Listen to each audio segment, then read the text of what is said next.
Welcome to another episode of Hurricane Warning. I am your host, Byron Garcia, and I'm here with my boy, Miami Manny. What's up? What's up, family? How's everything going? How you doing, bro? Doing well? Feeling great, baby. 9-0. It's hard to complain. Cam Moore's tearing it up. Mario's doing a hell of a job. Can't complain. Awesome. So we do have an exciting week. First, let's get accolades out of the way. During the game, actually, it was one of the last plays of the game. Xavier Restrepo sets an all-time Miami record. Absolutely, man. Yo, shout out to X, man. Um, All-time receptions yards, man. That's crazy. Tied catches. Um, and I feel like next game, he's probably obviously going to break that, Man averages like 7 catches a game. He's just a magnet to the ball. Shout out to his work ethic, his hustle. That man just unstoppable, man. Yeah, and even though we did beat Manny Diaz down, it was nice to see him wait for Restrepo to finish his interviews, to have a nice moment with him, give him his flowers, and then he also gave him his flowers in the post-game conference, which, given everything that Manny Diaz has been through with Miami, given the animosity the fan base has with him because of where he took the program after Mike Richt brought them to that special moment against Notre Dame here at Hard Rock. It was good to see him still give love to Restrepo and his accomplishments. So he sets the all-time record for receiving yards, and he tied Mike Harley for most catches in a season, all on one play. Correct. And in the game, and what a play, by the way. Yeah, he only had 8 catches, 146 receiving yards, and 3 touchdowns, and just typical day in the office for him. Right, and he makes it look so easy too, man. His route runnings is just crisp. He has great hands. What is his hand looking like in NCAA? Maybe like a 97. I mean, the guy's a machine, bro. Yeah, no, absolutely. He's clearly Cam Ward's favorite target. Just and it's funny because he's done it with multiple quarterbacks. Him and my God, him and TVD. Van Dyke had great chemistry. Absolutely. Now him and Ward, great chemistry. Right. Yeah, him and TVD were roommates, if I'm not mistaken. Correct. Yes. They're boys. And he would always look for him. Sometimes they would get TVD in trouble, Yeah. But that guy had a cannon, so he was like our Brett Favre, until the last year where the wheels fell off the wagon. But Injuries really took a toll on TVD there at the absolutely, end. absolutely. But also, it's crazy to see the chemistry that him and Cam have in such a short time. Kudos to them. They look like they've been working together for 3 or 4 years. It doesn't look like it's their first year working together. Yeah. No. He absolutely, absolutely amazing. So let's get into it. Canes are ranked 4th this week, both in the AP, Put your the fours up, media. baby. Put your fours up. Yep, and then the new playoff, the college football playoff initial rankings came out, and the Canes were also 4th there. Last week they were 5th in the polls. There was no college football playoff ranking last week. The teams ahead of them are Oregon, well deserved. You know, um, they undefeated, Yeah. number 1 team, Yeah. beat Ohio State. Yeah. And then I have a beef with the other 2 teams. Is it a small beef or is it a big beef? A small one, because I do think they're some of the best teams in the nation. I just think that I can't have a one-loss Ohio State team and a one-loss Georgia team ahead of an undefeated Miami team. I don't care where they play. I feel like Miami's clearly showed you that they're one of the top teams in the nation, and they deserve that respect until and if they mess it up. I agree with that to a certain extent. I think we're in a comfortable spot. Could we be a little bit higher? Sure. But 4 isn't really a bad spot for us. I feel like either way, those rankings are going to be shaken up a little bit, obviously, when we get to championship series and stuff like that. Um, conference championship season and stuff like that. There's still teams that are going to play each other throughout these final weeks, and they're going to shake that up as well. There's a few big games this weekend.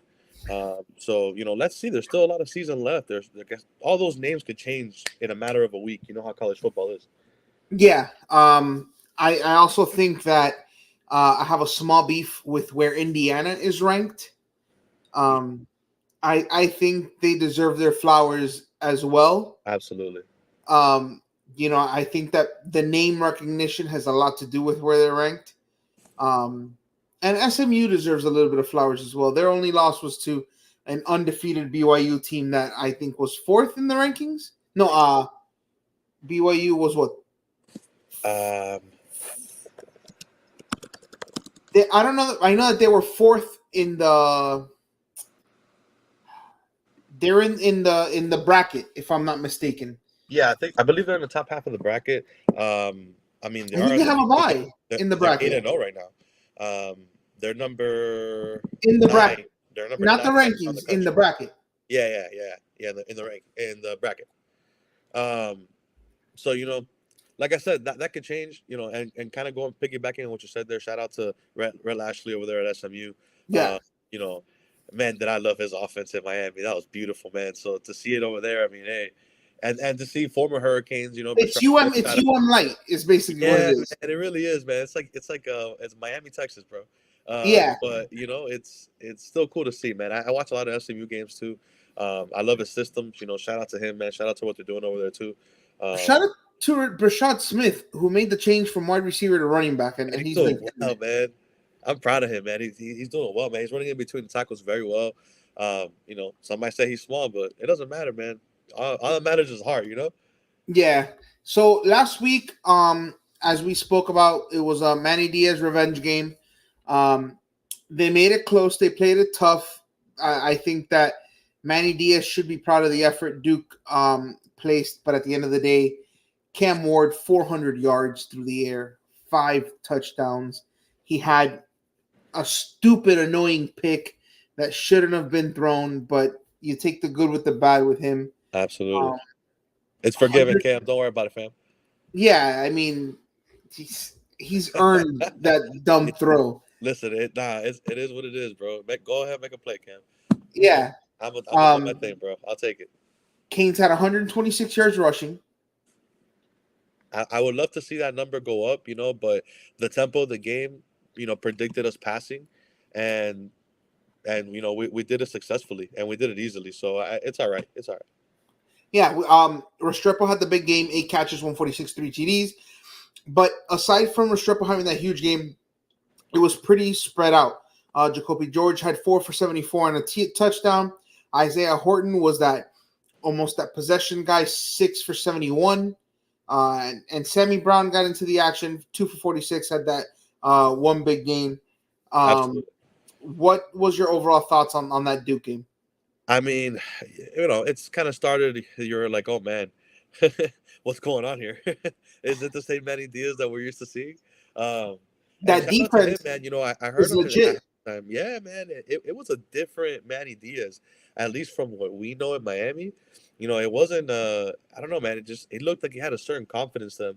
Maybe that trip to Penn State helped him out. And really, found something for him. But shout out to him and Duke, man. They're a really tough team. They're tough as nails. They gave us a good run. But like always in games like these, the stronger, more physical, better team outlasts that team. You saw it against Tampa.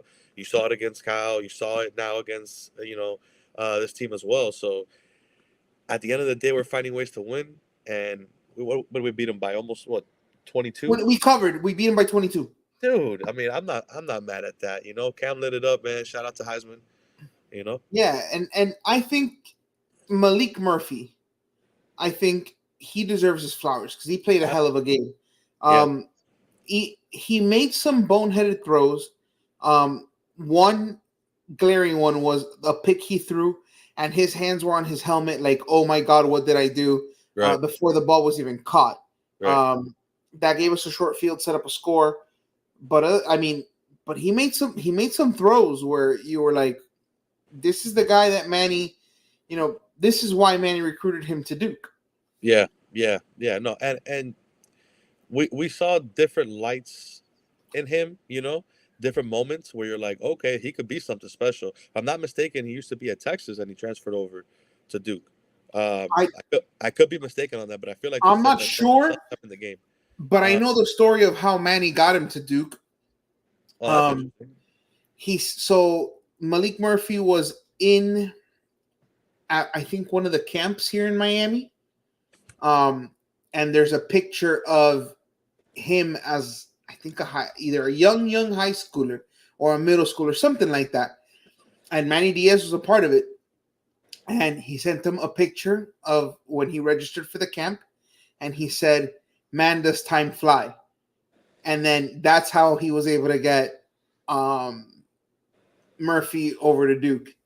That's He crazy, man. remembered him. Yeah, he remembered him from one of the camps, and he said, "Why don't you come on over?" Riley Leonard transfers to Notre Notre Dame. Dame. Yep. Yep, and Duke ends up with Murphy, and I mean, he was dangerous.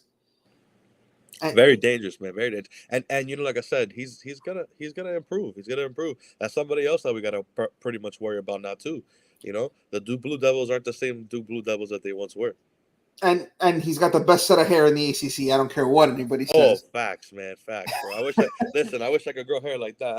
I don't got it like your boy, but you know. All right, so this week is the you should have taken a knee revenge game. Oh Lord. Um, where were you for that game? I mean, I was watching it in the friendly confines of my house. Sipping a nice beverage, and it should have been a bigger beverage because holy cow, man, that was just something, man. Um, I mean, it was a freak play. You could argue that it wasn't a fumble. I mean, if you're looking at tape, there's an argument there. You can argue. You can. Here's the I'm thing with just that one. saying. I'm just You saying. can Listen, I also mean, it's neither argue. here or there, right? You can also argue that Virginia Tech was a touchdown. You can also argue what was the other one replay that we got a big one. Um, Oh, you can also argue was targeting in against and you Mendoza. and you could also argue all the holding calls that are missed against us, which are freaking So ridiculous. The ghost PIs. I mean, we could right, be here all but day. the fumble's a fumble, and Look, they call what they call. It is what it is. it You know what I'm saying? it cost I'm us gonna call a spade a spade. I'm just saying, bro. it Videos. cost us a I'm just game. saying. It cost us a I'm just saying, game. bro. I'm a side with my guys, bro. I'm just saying. So, um, And but Mario was asked about it, and it was such an egregious error that it prompted him to get what I forgot what he called it, a clock management coach or something like that. yeah, yeah, I believe it was something along those lines. And hey, listen, I'm for it, brother. Whatever helps us get to the promised land, man. Um, at the end of the day, I'm sure he learned a lot from that. I'm sure that's not gonna happen ever again. Um, and like I said, the fumbles like that, that's crazy, man. That was just an insane time. But hey, we're gonna move forward this game. We're gonna take a knee if we have to. Um, you know, Cam's gonna light it up again. So let's see how it goes. So I watched that game on my phone. I was actually on my way to a birthday party, and when I got there, I put the phone down, and I got a text message from uh, one of my buddies in Chicago, and he basically went on an expletive rant, saying, "I can't believe these mother effers," and blah blah blah blah blah blah. And I was like, "Wait, what happened?" And he's like, "They lost," and I'm like, "How?" Like I didn't understand it at the moment, and I saw the replays, and I was like, "Wow." But listen, Georgia Tech is a live. It's a live team. Um, Haynes King, former, I believe he was in Texas A&M. I believe we played against him. Um, that game that we were over there. I don't know if it was over there or here. The Um, Shamar Stewart game. the Devin Achan played in that game That over yeah, there. that was the game that they spanked us in, right? No, well, was it a spank? No, that was a close game. 'Cause That wasn't it was a close one game. of those that they gave it to us? I think. I don't believe so. I know that David Achan was on that squad. Yeah, I know that. Um, Yeah, he was a burner, man. I Okay, believe we missed like 3 field goals or something like that. It was like like a 16-9 game or something like that. let me see.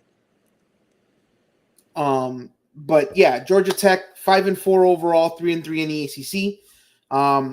They have a good offense, like we said. Haynes King's a dual threat quarterback. Um, you know, he can run and throw. Some would say he's better with the run than he is with the throw. Um, 27 points a game isn't anything to laugh at. They're close to 40% on third down, which is really, really good. Um, their running game it's okay. They're averaging 4.9 yards per carry, 176 yards. So it reminds you a little bit of that physical running game Georgia Tech has always had with the option, but now with a pro style offense. And they're averaging about 250 yards a game, which again isn't a slouch, almost 8 yards per attempt. So, what are your Absolutely. thoughts on that Georgia Tech team? Obviously, I think they're more of a rushing attack team. Their passing game, they can hit a few, but they're not really. That's not their bread and butter. Especially if you look at the stat breakdown. Haynes King, dual threat quarterback. Can he throw? Yes, of course. But he only's thrown like for 8 touchdowns or something like that this season. He's rushed for like two less than he's thrown for. You know what I'm Yeah, saying? I mean, he's So in the you red know, zone. He's looking to run. absolutely. But an interesting stat about their offense is actually their fourth down, man. They're actually 60% on fourth down. They've attempted 23 times. So wow. Okay, so third So down that means means that nothing to they're them. going for it, bro. If Okay. they're in range, if they're within that and they feel comfortable, we have to watch out for his legs. We might have to keep a spy in the whole time. Um, Kind of be careful and play at tight. Don't let him get out there because So he can move. so we know that our corner Frederic, Yep. he's played amazing this season. Best corner we have, Um, true freshman. true freshman, absolutely amazing. Um, it's no secret that our secondary has had some deficiencies. We've had a lot of busted coverages, um, and not to degrade him, but our secondary at times looks like a Manny Diaz secondary, where it's just missed tackles all over the place. Yeah. Um, I think that if you're gonna keep a spy, it's gonna have to be sacrificing one of the guys up front than someone on the second or third level, and that can really hurt with our pass rush because it's one of our bread and butters. The ability to cause havoc with Bain and Barrow Yep. from Barrow, right from Tennessee. Yep. Transfer from Tennessee. Yep. Yeah, those two guys wreak havoc in against quarterbacks. Absolutely. Um, but if he's dangerous with his legs, I don't know how full go you can go and risk him breaking containment and breaking off a run. Yeah, I'm sure that they could definitely game plan for it. They're gonna have to, man. Like I said, the guy, he's pretty much a 50-50 split. He could take off and run any play. So it's something we're gonna have to. Maybe Francisco, maybe he's gonna have to play a little bit tighter. Hug the D line to a certain side or something like that. I don't know, man. Maybe cheat a little bit. They're gonna have to figure out a way to contain him, because if not, as we've seen in the past, 3 seasons, those dual threat quarterbacks that could take off like that do hurt us because we tend to forget about that and we sit back in coverage. And So and shout out to Francisco too because um, in coverage these last 2 weeks, yeah, he's been good, man. absolutely. And did you see the Mike Tyson punch? I mean, dude, that was a nice straight to the jaw, man. He knocked him cold, brother, cold. I know he was going for the ball. Yo, Francisco, don't come at me, man. You're going for the ball. I get it, but man, he just Listen, when I boom. saw that replay, I was like, "Holy smoke!" Like there was a genuine concern of, is he going to get ejected? I understand he was going for the Yeah, ball, yeah. but I mean, I know, no, it I, was it was right in the And I would have checked his hands Yeah, because I mean, those helmets when they're no joke, but I saw it and I was like, my lord. adrenaline, dude. Adrenaline's that's crazy, man. But I was hoping that the refs would see like his intention wasn't to punch him in the face. Obviously, he's going for the ball. Clearly. It's just when you're in that bang situation, obviously it's hard to you're going for the ball. It's hard to stop yourself and stuff like that. So, but hey, it worked out in our favor at the end of the day. So Now you said that they were what? Almost close to 60, over 60% on fourth down, right? yeah, I believe it was the split was like 23, 14 of 23 or something like that. Okay, so that's over 60%. Yeah, But the reason they're having to go for it on fourth down so much is because they're only 37% on third down. absolutely, Um, absolutely. Compare that to what we have now, which is the number one offense in the nation. I believe we're at almost 47 and a half per game. So we're almost averaging a 50 burger on everybody. Nice to see. Um, in comparison, they're 60% on fourth down, which is impressive to an nth degree. But we're 58% on third down. Yeah. And I think a lot of that credit deserves to go to Cam. I mean, absolutely, and kind of like the always the was the forgotten hero, right? Shout out to the O line, man. They're moving, dude. Cam is making them work, man. Cam moves Yes. around. He tries to extend plays. The O line's doing a great job of coming back and not forgetting about him. Taking care of him too. Sometimes he does put himself, in the line of fire, but I'm sure he knows that. For the sake of the play, receivers are doing a great job of coming back too. Especially X, that man could do like a 360 in the air and catch it. So Some of the catches he's had this season are absolutely ridiculous. it looks like some blade stuff, like some slow motion like Neo from the Matrix. Like he's like I believe he was sitting down because he slipped on one. the, Um, the gator catch where he was like flat on his back. He was doing the planking thing, and he caught the ball. I was like, dude, how the hell did he do that? yeah, Um, crazy. the tip play concentration. He's had plenty of plays that you're like, wow, this guy's good ball, bro. He's gonna be balling on Sundays, man. Yeah, he reminds me of God. Not to sound like I'm typecasting, but he reminds me of a little bit of Braxton, but he reminds me more of Hunter. He Okay, reminds me a from lot. from Clemson. Hunter Renfro, Yeah, yes. from Clemson. Yeah, yeah, His yeah, his skill set is I think in the NFL almost built for that slot receiver. yeah. That Wes Welker, I feel, in Emmanuel my opinion, I Sanders. feel like that was a more closer, like I would say, comparison. Wes Welker. X. Emmanuel Sanders was a great slot receiver as Yeah, well. you know what? That's a pretty good one too. Emmanuel Sanders is a pretty good one. They Yeah, run very similar routes. Those deep posts. Those short drags. I'm not. Yeah, I don't see him outside. Because I don't think Yeah, he's a burner, yeah, in that yeah, sense. But in the slot inside, I think Cole Beasley also a name that yeah. reminds me a little bit of him. Yeah, man, definitely. No, he's gonna kill some defenses for sure, man. Like I said, sharp route running at the end of the day in the NFL is always, I'll say like a step above. If you could come in with some sharp route running, he already has good hands. He could catch in traffic. He's not afraid of getting dirty and taking hits. So, protect yourself. But he could definitely play. Yeah. So like we were saying, 60% on third down. We're averaging about 180, a little bit above 185 per game at a 5.5 clip per carry, which is insane. Right. And we're averaging over 350 a game. I think we're averaging 370. Um, but against this Georgia Tech team, what are your keys for the game? I mean, honestly, I want to keep our defense off the field. I know Okay. Georgia Tech isn't a team that's gonna rate the scoreboard, if you will, and drop 40 or 50 on us. But they do tend to play us well, no matter what their record is. We've had really bad games against Georgia Tech in the past. So it's one of those teams where if you fall asleep, they could definitely take it from you. Look what they did to FSU in the beginning of the season. And obviously, we know what happened to FSU, but we didn't know that the first game of the season, So, right? So credit. Let's give credit where credit's due. Georgia Tech is no slouch either. They could definitely go in there and make some noise. Do I think they're going to beat us? Absolutely not. I mean, come on. We're number one defense in the nation. Come on, it's not Offense, even funny. offense, offense. Yeah, that's what I'm saying. We're the number one offense in the nation. So it's not even funny, bro.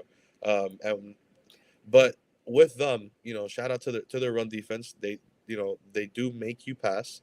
Their run defense is pretty middle of the road. So let's see. Let's see if Cam could continue to light it up. Let's see if our receivers can continue to get open, pass protect. Let's keep our defense off the field, especially if they're going for fourth downs. If they have long drives on us, they could wear our defense down, and we could see some more of those breakdowns in the back end. Here's what I want to see. We know that Cam has been amazing, and Cam is, a Heisman Trophy candidate. But I want to see they're good against the run. I want to see us, and I've been asking for this for weeks. I want our offensive line to put on their big boy pants and come out and say, "F your run defense, we're running it down your throat." Yeah. I understand Cam is a huge weapon, but I want to see that against a team that can really stop the run. I want to see almost like us assert our identity, regardless of what it is that you do. This is what we do. We run the football physically with that offensive line. I've seen it in spots, but I haven't seen it for long stretches. Does that make any sense? No, absolutely. And I was gonna say, definitely seen it in games. We've dominated the line of scrimmage. For a good portion of that game. Quarters, halves. Have we put a whole entire game together? I don't think so. I agree with you on there. Can we do it? Absolutely. We've played a lot of physical teams this year. Which a lot of people, I think, don't realize that, but we played a lot of physical games, and our team has taken a lot of hits and blows. So that does affect our tackling. It does affect blown coverages and stuff like that. Florida, Cal, Louisville, or just some that come to mind? Yeah, absolutely. USF was a super physical game. Virginia Tech, always a super physical game. Georgia Tech is another physical team. Virginia Tech too. Yeah, that's what I'm saying. All these teams that we've played have been good physical teams. They haven't been, no weak teams. So, at the end of the day, we've found ways to win these games, and that's what's important. Yeah. So, Georgia Tech. Hopefully, the Canes get a win. Quick recap. There's a few big games to watch. We have Michigan versus Indiana. We spoke about Indiana. I think that they deserve their flowers. If they keep winning, I don't. God, is that Oregon's going to win the Big Ten? Yeah, but I mean, it's kind of hard to argue that. Right, but man, Indiana is also undefeated, and I think that I don't know if they play this season, but I'm not sure. I don't know. I don't know if the Big Ten has a championship game, to be honest. Yeah, I don't think so either, man. But yeah, that Michigan versus Indiana is a big game. I'll be rooting for Indiana then. Florida goes to Texas. Florida's been playing really well lately. Interesting to see how Texas reacts. And then Georgia goes into Ole Miss. Lane Kiffin is it Lane? No, it's not Lane. Is it Lane? Yeah, at Ole Miss. Yeah. Yeah, it's the Lane train, baby. Absolutely. Okay. Lane Kiffin has Jackson Dart playing really, really well. Absolutely. That system, man, super high tempo. It's gonna hit them where they're not, And listen, Georgia won last week, but Florida kicked them in the mouth, and Florida gave them all they wanted. Absolutely. With Miami's future starting quarterback after he got hurt. Yeah. And DJ Lagway. Yeah. And let's see how that Florida team comes out now without him for the next. Yeah, game. I mean, listen, Lagway's going to look great in a Hurricane uniform next season. That's why I said when Miami's starting quarterback next season got hurt, they still gave him all they wanted. Absolutely. No, shout out to Florida. Shout out to Florida. Yeah.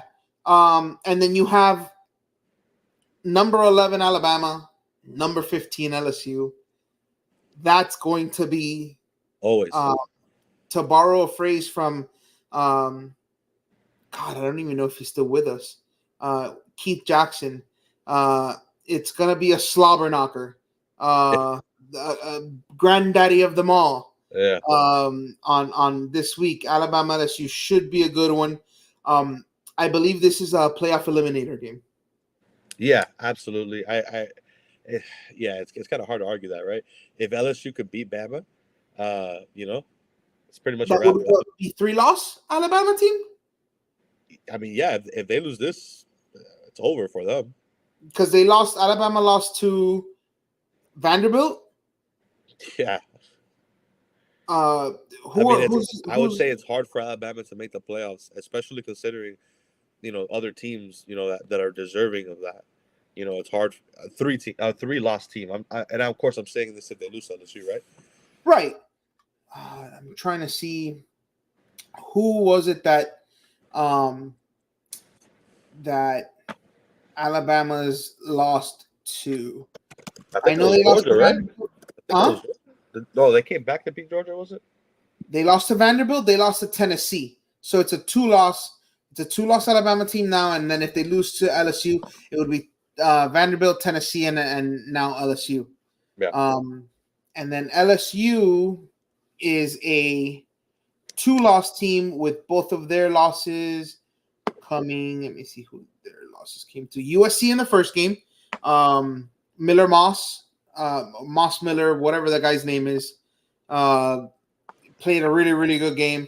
And then they lost this week. The kid from Texas A&M came off the bench and absolutely wrecked um, Brian Kelly's game plan. Like I've never seen Brian Kelly look so much like the coach from Waterboy, like he did in that game. There Man, was nothing Brian. I can't stand Yeah, Brian Kelly, bro. there was nothing Brian Kelly could do to stop this man, and it was just literally broken plays. Like the kid just running a running quarter. I don't know what it was in that game plan, but it was unstoppable. That LSU defense had no answer for him. And Absolutely, going man. up against Jordan Milroe is almost the same recipe. Absolutely. Yeah, man. No, shout out to that kid. It's hard to come in the game and perform like that. Um, you know, as a defender, it's hard when you don't really game plan for somebody because you don't really know what they're, more or less, especially if you haven't seen them ever. It's kind of hard. You don't really know Right. what Yes. they're good at. Let's see this game. The same thing with the Florida quarterback. Let's see this game how he's going to perform. Now that they're game planning a little bit for him. I think it's different though with that Florida quarterback. This Florida quarterback transferred as a preferred walk-on from Yale. Yeah, talent level is the same. I'm saying more situational wise, right? Okay, yeah, because you're not gonna compare this Or kid just who the came apples, of out course. and Yeah, but listen, if he's on UF's roster, he's no slouch either. well, you're not gonna be he was their fourth quarterback. whatever he is. He could probably play. You're not gonna be on a D1 roster if you're garbage. Granted, yeah, he transferred Even if from you're a walk Yale. on, I mean, there's a He's a ton of smart walk ons guy, that get but scholarships later down the road. So I feel like walk on sometimes is like looked down upon, and I'm like, a these guys preferred can walk ball, on. brother. If you're a walk on in Alabama, you know what I'm saying? Are you a bum? I don't know. I don't know. I don't know. I don't know. I'd have to see. I'd So have when to see. Saban, let's go back. So when Saban was there, Saban took walk-ons. You're gonna say those guys were bums? Saban won't take no bums, man. Yes, you're right, but I feel like Saban taking walk-ons is a little bit different than um, Florida taking a walk-on. Alabama took on a walk-on because that 5-star recruit Saban was gonna grab this walk-on and rub it in that 5-star recruit's face just to get that much more out of that 5-star recruit. Like there was a method to the madness with Nick Saban. This kid transferred as a preferred walk-on from Yale to Florida. I don't know if the talent level of a walk-on in Alabama would be the same at Florida, given they had what is it, Graham Mertz, Grammars. one, Lagway two. I forgot who was three, and then I think this kid was four. Yeah. So you know, I think we may be comparing apples to oranges, but clearly with these games and with big week of college football, big week for the Canes. We got to continue winning. Mario Cristobal says that all the time. We only have to be concerned about going 1-0 this week. Absolutely. Play by play, quarter by quarter, game by game. At the end of the day, we don't want to look too ahead. Our mission is still the same: win every game ahead of us. Then the next goal, ACC championship game. Then after that, wherever the road takes us, whoever we play, whoever comes to town, we're going to beat your ass. It's plain and simple. I Ain't like no it. other way. Before we get out of here, you got anything else on your mind? I want to see the defense play penalty free. Okay. That's one big thing, man. I don't want to extend drives. We had a few drives last game, face mask stuff, holdings, stuff like that, which set us back in certain times. Keep it clean. Let's tackle, wrap up. Let's get off the field when we have to. Let's not extend drives for no reason. And protect Cam with everything. Let's keep our running backs fresh. Shout out to you a couple of weeks ago for saying that. Damian's been running hard, but so has Mark Flesher, and he's inspired, man. And the team's Yes. inspired for him. Shout out to Mark, for playing that way. And Through the passing of his father. Yeah, rest in peace to his father, and condolences to his family. Absolutely. But man, he's been tearing it up. So let's keep the 1-2 going with a little sprinkle of somebody else. It's always like Lyles or Allen or something like that, like a little sprinkle over the top. And this game looks ripe for Allen, Damian, for Fletcher, because it's going to be a physical run defense. Yeah. And that's something I want to see this game. I want to see us establish the run despite their run defense. And I want to see the physical runs from Damian, from Fletcher, from Allen.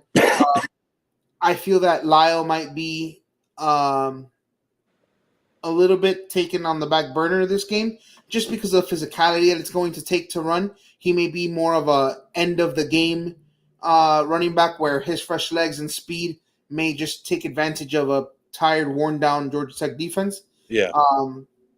But yeah, agreed. Penalty free, physical running game, and we should ride out with a victory. Yeah, I definitely believe so. I don't see us losing any games. I mean, call me biased, I don't care, but I don't see us losing any games. Well, you're not Miami Manny for nothing. So go Canes, baby. That's all I got to say. All right, man. For everyone here at Kendall Sports Network, tune in tomorrow for Inter Miami, the playoff preview with our boy Mark on False 9. We will be back on Instagram. We will be back on X. We will be back on our regular YouTube stream. So for everyone here at the Kendall Sports Network, thank you for watching, and we'll see you guys next week. God bless you guys, all right?